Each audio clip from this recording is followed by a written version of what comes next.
प्रातः क्लास चल रहा था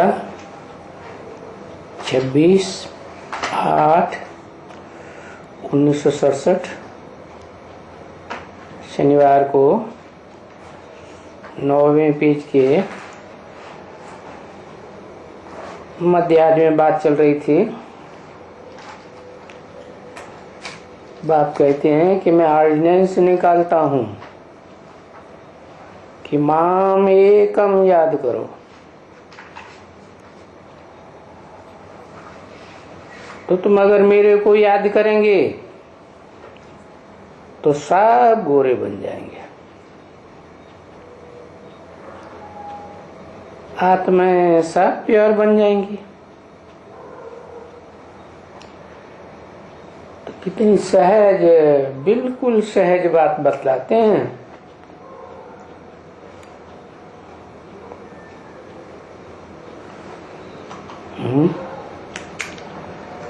बहुत सहज बात है, कठिन है।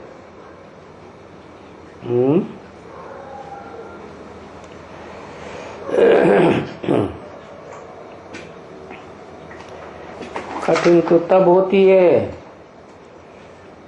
जब ज्ञान की गहराई में नहीं गए। और जैसे दुनिया समझती है, दुनिया का हुजूम तो भी धर्मियों का है, वो तो निराकार ही मानते हैं।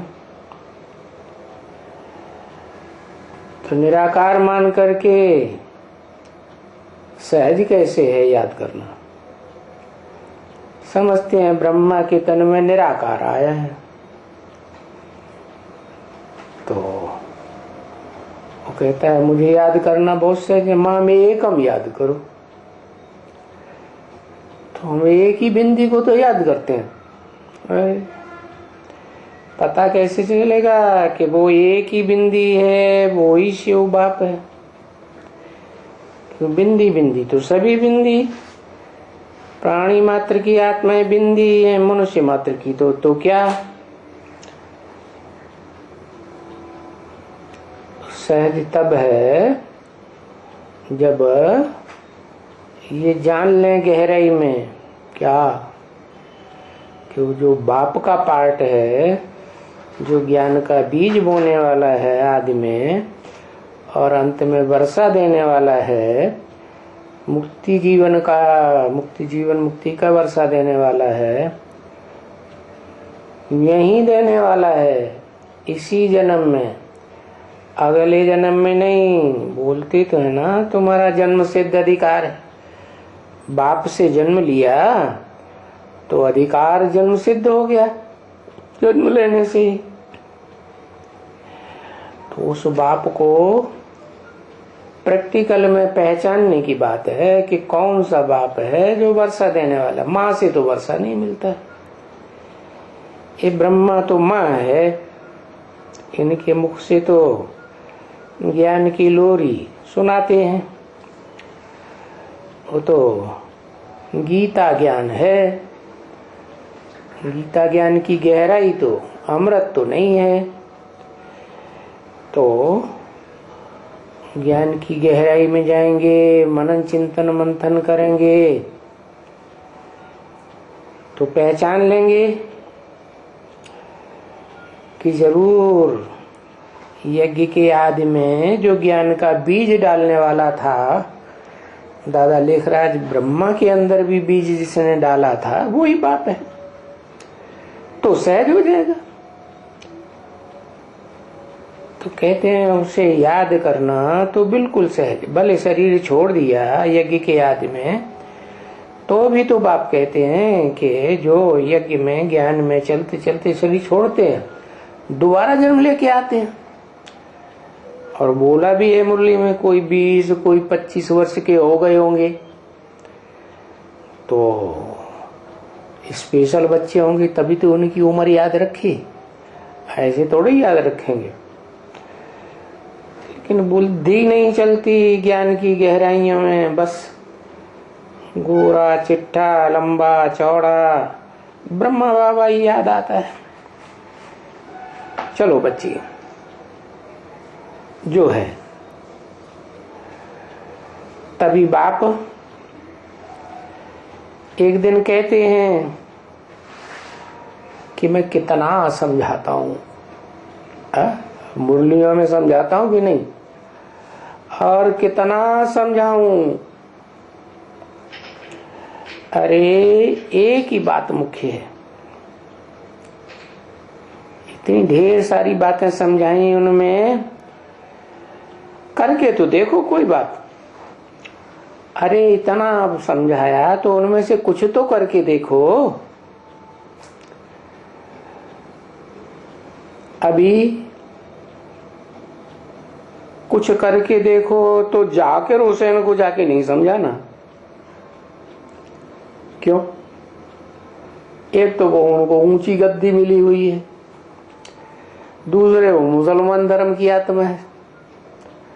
और तुम बाप का परिचय दोगे, पहले तो तुम्हें पक्का निश्चय होना चाहिए कि बाप इस सृष्टि पर साकार में ही पार्ट बजाने वाला है। तो ये तुम्हें चलो निश्चय हो भी जाए तो तुम जाके रोशन को सुनाओगे कि वो निराकार बाप साकार में आया, वो बिल्कुल नहीं मानेगा। क्या? अल्लाह मियां तो निराकार है।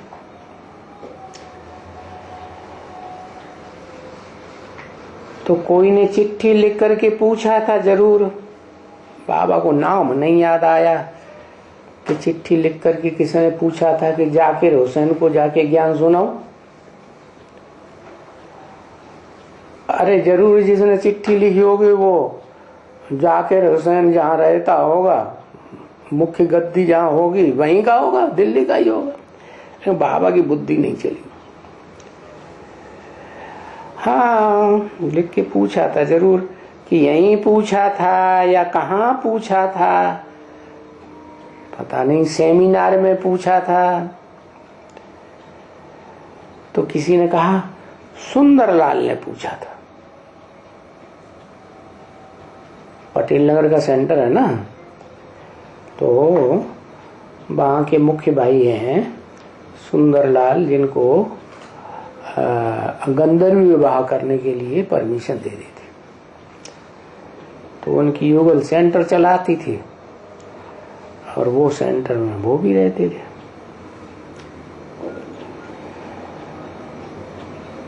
तो किसी ने बताया, अच्छा सुंदरलाल ने पूछा था। तो फिर बाबा ने क्या उनको जवाब दिया?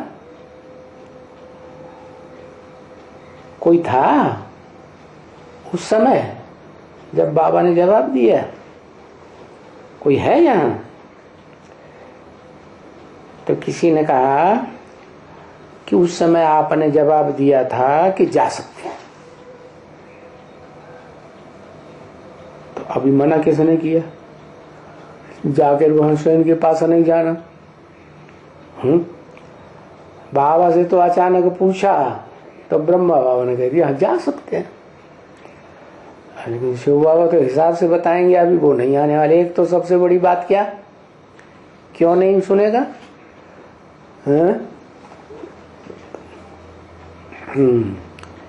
एक तो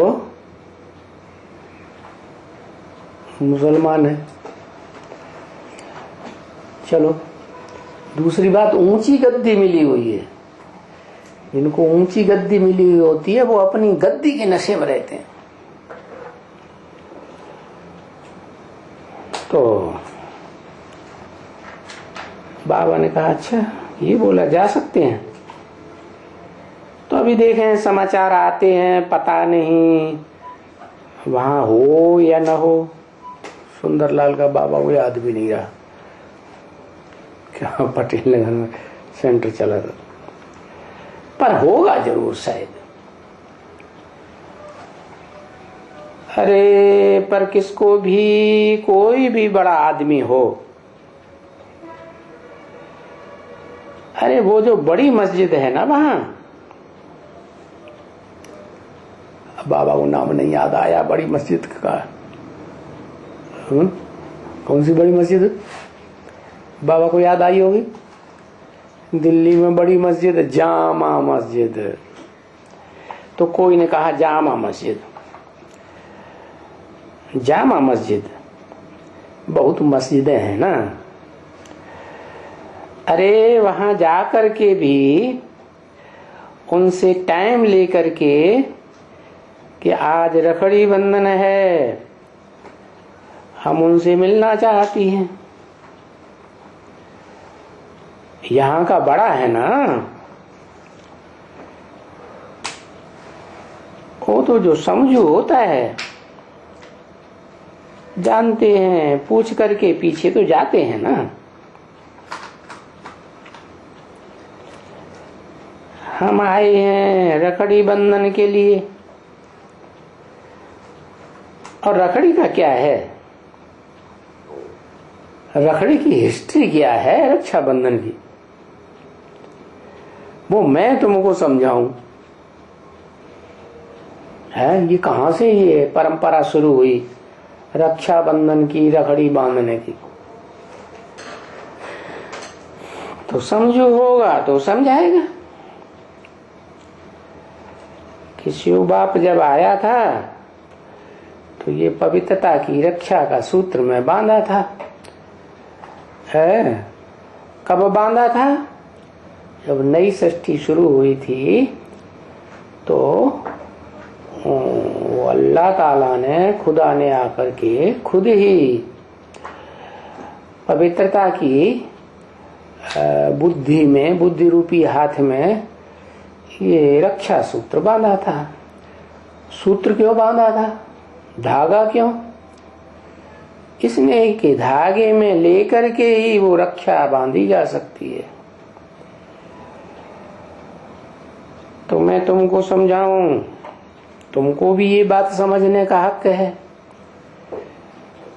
कि अल्लाह ताला आते हैं तो क्या करते हैं। जैसे इब्राहिम बुद्ध क्राइस्ट आए तो कहते थे हम खुदा के मैसेंजर हैं, परंतु मैसेंजर होते तो मैसेज खुदा की देते तो दुनिया में किसी का उद्धार होता। दुनिया तो नीचे गिरती जा रही है। अब हम हैं मैसेंजर, तो हम आपको असली बात बताते हैं कि ये रक्षाबंधन का परंपरा कब से शुरू हुई। आज से कल पूर्व शुरू हुई। तो हम उस पैगंबर का पैगाम देते हैं। वो बड़े से बड़ा पैगंबर है। दुनिया में पैगंबर तो बहुत आए, इब्राहिम, बुद्ध, क्राइस्ट वगैरह वगैरह, लेकिन वो खुदा सबसे बड़ा पैगंबर है। क्या पैगाम लेके आया है? तुम आत्माएं पतित बन गई हो, पावन बनोगी तो फिर तुम जन्नत में जाओगी, तुम्हें जन्नत में भेज देंगे। ये पैगाम लेके आया है, क्योंकि वो तो बेहद का बाप है ना। हद का बाप तो है नहीं जो धन संपत्ति प्रॉपर्टी क्या वर्षा देगा। बेहद का बाप है तो बेहद का वर्षा देगा ना। तो उसका बेहद का वर्षा है जन्म जन्मांतर के लिए सुख की दुनिया बनाना और सुख की दुनिया में भेजना। तो बेहद का बाप कहते हैं मुझे के माम एकम याद करो, मुझे एक को पहचान करके याद करेंगे तो तुम पवित्र जरूर बन जाएंगे। और कोई मनुष्यों को याद न करो, क्योंकि और सब पतित हैं, तुमको और भी पतित बनाए देंगे। उनकी बुद्धि का संग का रंग लगे ना, उनको याद करेंगे तो जैसा उनका वाइब्रेशन है वैसा तुम्हारा भी बन जाएगा। तुम मुझे एक को याद करो तो तुम्हारा जो विनाश है, वो पाप का विनाश है, वो हो जाएगा। वो पाप हुए हैं ना, गलती से कुछ न कुछ पाप होते हैं दूसरों को दुख देने के, तो वो सब कट जाएंगे। इसलिए मैं तुम्हारे पास प्रतिज्ञा लेने आई हूं कि तुम प्रतिज्ञा करो कि मैं बाप से वो जन्नत का वर्षा जरूर लूंगा, और उसके लिए पवित्र भी बनूंगा, क्योंकि अभी तो पतित दुनिया है। तो पतित दुनिया पावन कैसे बनेगी? पतितों के संग में आते आते दुनिया पतित बन गई। तो एक पावन बाप आया हुआ है, एवर प्योर है, सुप्रीम सोल। भले आत्माएं निराकार हैं तो बाप भी निराकार है, आत्माओं का बाप है ना। परंतु वो ऐसा बाप है आत्माओं का, वो जन्म मरण के चक्र में नहीं आता, गर्भ से जन्म नहीं लेता, वो प्रवेश करता है। तो आदम में प्रवेश किया है। क्या? जो सृष्टि के आदि में आदम था, उसी आदम वाली आत्मा ने जन्म बाई जन्म जन्म लेते लेते अभी कलयुग के अंत में पतित बन गई, और सबसे जास्ती पतित बनती है। तो पावन दुनिया में जाने के लिए उसको भी पावन बनना है, और साथ साथ जो भी बच्चे हैं सबको पावन बनना है। तो संग के रंग से ही बनेगी ना। तो आदम जो है यज्ञ के आदि में, जो यज्ञ के आदि नहीं, सृष्टि के आदि में था, वो उसमें अभी फिर बाप आया है। लोग कहते भी हैं आदम को खुदा मत कहो, आदम खुदा नहीं, लेकिन खुदा के नूर से आदम जुदा नहीं। जैसे खुदा का नूर है वैसे ही आदम का नूर बन जाता है, खुदा को याद करते करते। ऐसे दुनिया पावन बनेगी। वो मनुष्य सृष्टि का बाप है खुदा, तो वो सबको पावन बना लेता है बाप की याद से। लेकिन एक की याद करनी पड़ेगी, एक बाप दूसरा न कोई। तो क्या तुम पावन नहीं बनेंगे? जन्नत में नहीं जाएंगे? तो बस जो पावन बनेंगे उनके लिए नई दुनिया बनाने के लिए खुदा आया है। अंग्रेज लोग भी कहते हैं हेवनली गॉड फादर। तो हेवनली गॉड फादर नाम है, टाइटल है, तो जरूर हेवन स्थापन किया होगा ना। तो वो ही बाप आया हुआ है इस दो जग की दुनिया को जन्नत बनाने के लिए आया है। पहले भी तो जन्नत बनाई थी ना ये दुनिया। तो जब जन्नत बनाई थी तो आदम से कहा था, हिदायत दी थी, ये अपवित्र काम नहीं करना, ये बॉडी के बीच का फल नहीं खाना, मूतपलीती नहीं बनना। तो उसको याद नहीं रहा, किसको? आदम को। तो वो उसको दो जगह में ढकेल दिया खुदा ने। और अब वो जब पहला मनुष्य सृष्टि का जो आदमी है वो ही नीचे गिर गया, तो उसके पीछे पीछे सब नीचे गिर गए। तो अब पावन दुनिया जरूर चाहिए, जहां सब देवताएं प्रसन्न रहते हैं, वहां कोई दुख की बात होती नहीं। खुदा रचता है तो खुदा की रचना में सुख ही होगा ना। वो सुख का सागर है ना। तो बाप को तो बेहद का सुख देना ही है। हर एक बाप चाहता है, लौकिक दुनिया के जो बाप हैं हद के, वो भी चाहते हैं हमारे बच्चे क्या सुखी रहे। तो वो बेहद का बाप भी बेहद का सुख दे के जाता है। रामकृष्ण की दुनिया में सुख ही सुख रहेगा। वो रामकृष्ण की दुनिया सत्युग त्रेता में होती है। अभी तो द्वैतवादी द्वापर युग चल रहा है, जब से तब से लेकर गिरते गिरते कलयुग आ गया। द्वैतवादी इसलिए कि दूसरे दूसरे धर्म पिताएं आ गए, उन्होंने दो दो बातें चला दी, दो बातें चला दी। 2 से 4, 4 से 8 धर्म हो गए, इतने ही राज्य हो गए, इतनी भाषाएं हो गई, तो आपस में सब लड़ मरे। तो बाप को तो एक धर्म, एक राज्य, एक कुल, एक भाषा वाली दुनिया जहां सब प्यार से रहें, वो बना करके देनी जरूर है। तो जो बनेंगे पावन, उनके लिए पावन दुनिया जरूर चाहिए। तो पावन देखो दुनिया स्थापन हो रही है, क्या नई दुनिया पावन स्थापन हो रही है, तब तो हम उसी काम में लगे हुए हैं। नहीं तो हम आपके पास पेट का धंधा धोरी छोड़ करके क्यों आते। तो और एटम बम तो बन ही चुके हैं, ये तो आपको पता ही है। ये कोई घर में रख कर के सजावट के खिलौने थोड़े ही हैं, ये तो बने हैं तो काहे के लिए, आज नहीं तो कल फटेंगे जरूर। तो विनाश भी होता है।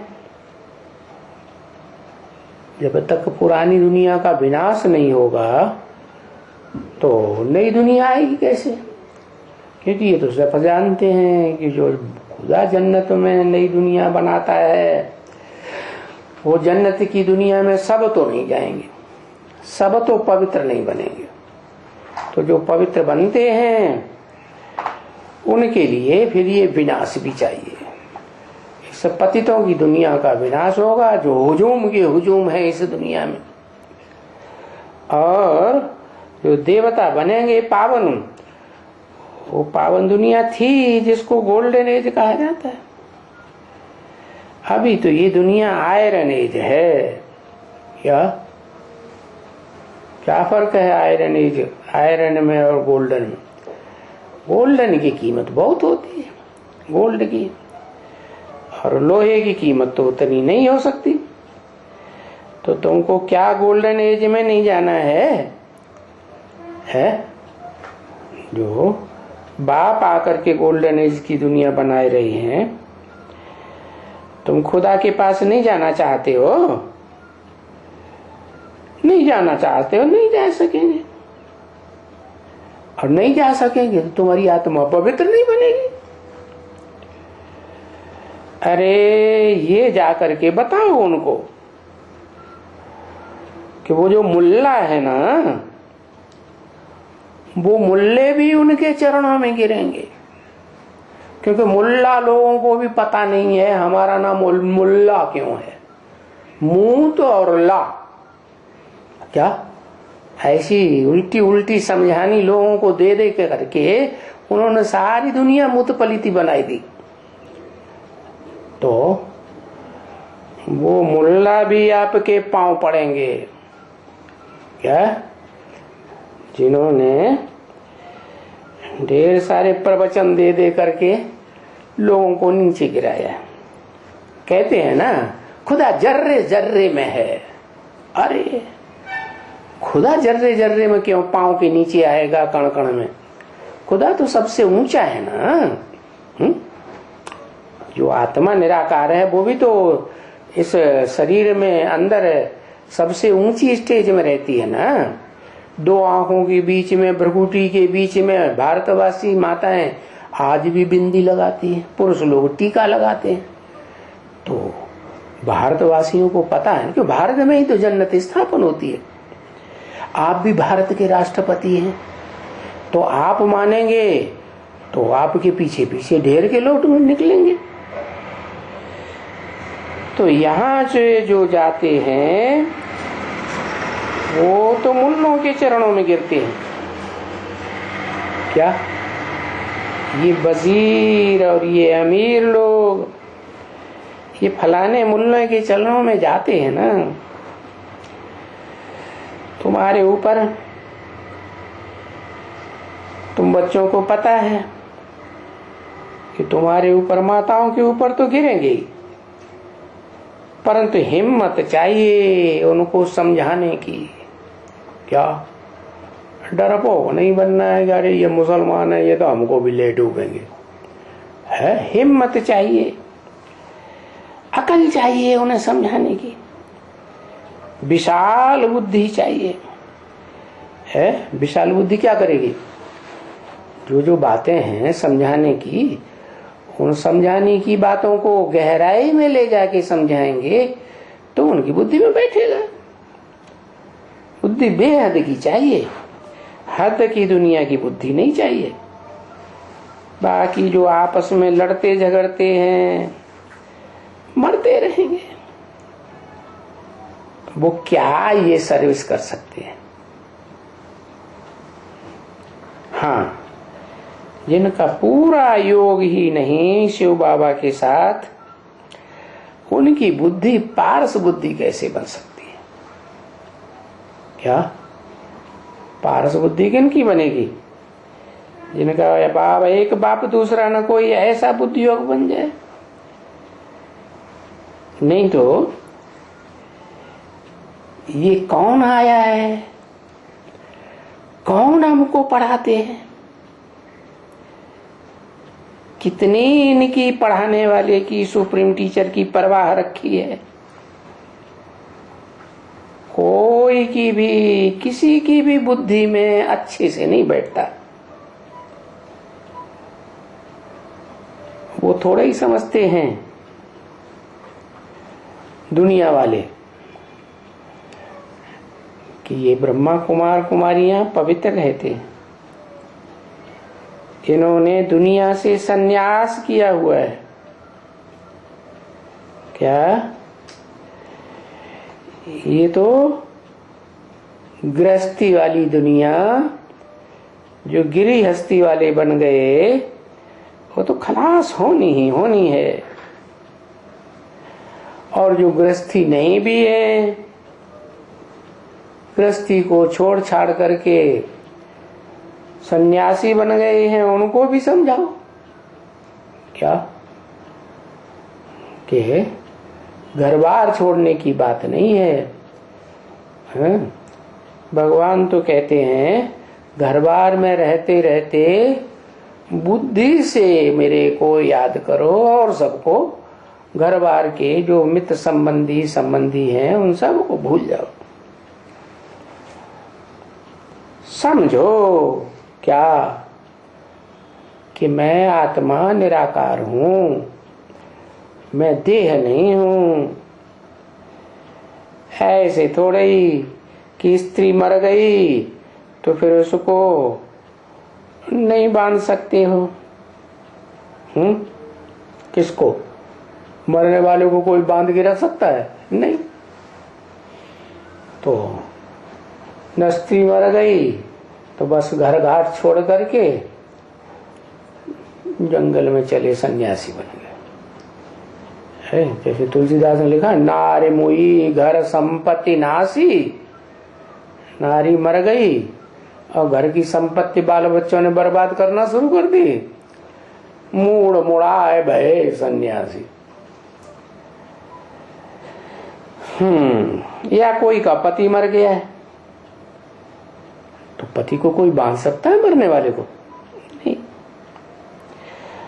तो तुम सबको ये संदेश दो, क्या गृहस्थी में पत्नी बीवी बाल बच्चों से मोह छोड़ो। अब ये दुनिया खलास होने वाली है। अभी जितना बाप को याद कर लेंगे तो अंत समय में बाप ही याद आएगा। बाप याद आएगा तो बाप तो इस दुनिया में रहता नहीं है, वो तो इस दुनिया से पार फर्श का रहने वाला तो है नहीं, अर्श का रहने वाला है। वो तो वहां वापस चला जाएगा नई दुनिया बना के। लेकिन नई दुनिया में सबको थोड़े ही जाना होगा। जो उसके डायरेक्शन पर चलेंगे, मत मानेंगे, उन सबको भेजेगा।